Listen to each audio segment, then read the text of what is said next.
Aisha, in your case, the fact that you got married so early was also because your father passed away early. And I remember talking to your mom on Raza's funeral, and she said, this was my worst nightmare because she lost her husband. This was also my worst night. Really? So because she My was biggest fear was losing Raza. because you had seen your mother be a very young widow. She was in her 30s. Same as me. I think मुझसे साल 2 साल बड़ी होंगे. And बच्चों की भी यही उम्रें थी. यही उम्रें थी. I was, I like think, your worst 13, nightmare. turning 14. But you see, my mother is somebody, Aisha, I swear she's made of this amazing metal and not METAL, METTLE. I tell you, that woman is so resilient and so adaptable and so headstrong. She does not give up. But of course, she did not have to go through a lot of what I'm going through. And she went through a lot of, you see, her heartache and her loss came out in the form of ailments, cervical issues, depression, ulcers. So there's a lot of doctors back and forth and all of that. And I remember accompanying her. I remember my brother always, both of us, aage, piche, just that. With me, I think my kids can better tell कि मेरा ही कैसा निकला, or you guys can, my close friends. My family can better tell.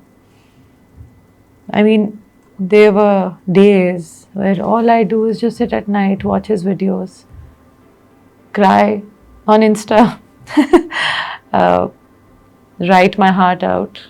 I express myself when I write, and I don't do it very often. I feel I just hold it all in, and I always feel, chin up princess. Raza used to call me princess, and all my life I used to tell him, I'm your queen.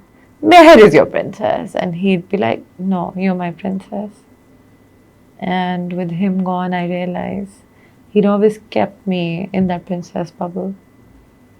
But now I'm trying to rise to be the queen I'm meant to be in his memory, for his children. I'm trying to take the decisions as he would have taken. And there are some complicated ones. But that's life. Whose life is uncomplicated? Whose life is easy? And whoever says theirs is, they're lying. They're not showing us the full picture. This life is a trial. And we all have our own trials. I feel every day, if there's food on the table, there's a roof over your head, I'm saying the most typical cliche things here.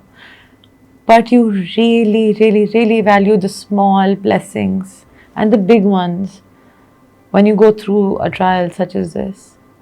That health, your children being okay, you having an endless support system, all these things really make a difference. I have been so grateful and so humbled by the love.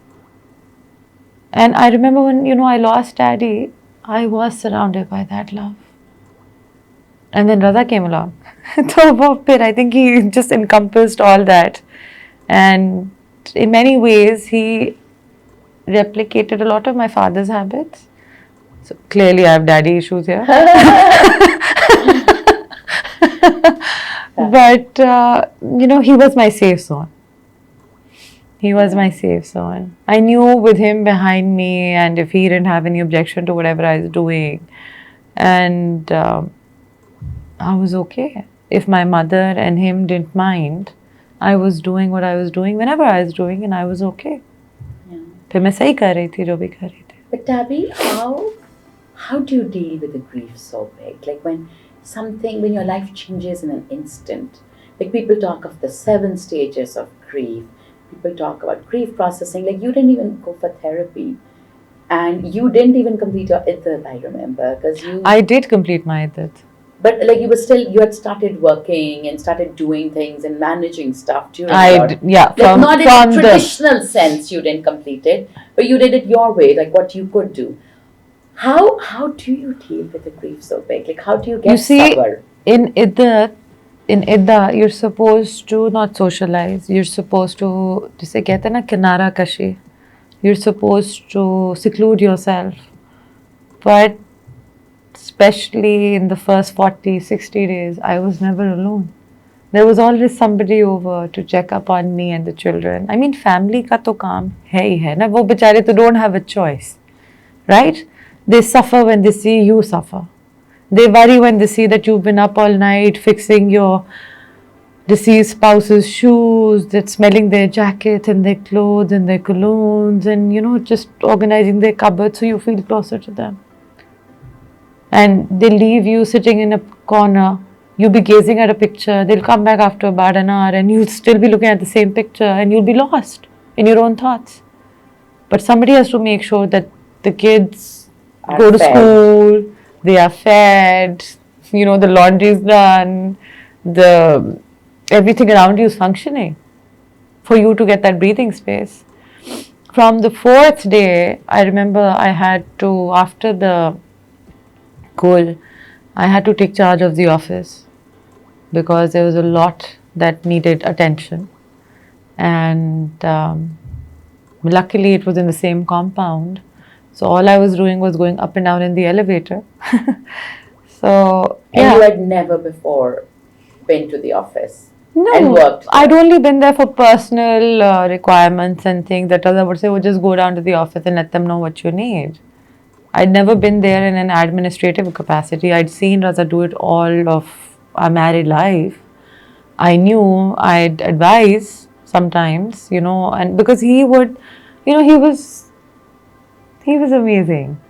He would, every single development of his day, whether he was home, he was at golf, he was out for a meeting, he would right after call an update. And then I would give him my 2 bits and my 2 cents. Right? And most of my questions he would answer and they would be certain. He'd be like, हाँ, अच्छा, let me find out. I'd be like, no, that's sorted, that's okay. हाँ, नहीं, don't worry about that. So, he would make me feel very involved in every decision that he would take, although he would be the one taking the decisions, but he would appease me in my little curiosity bubbles here and there. He would share everything.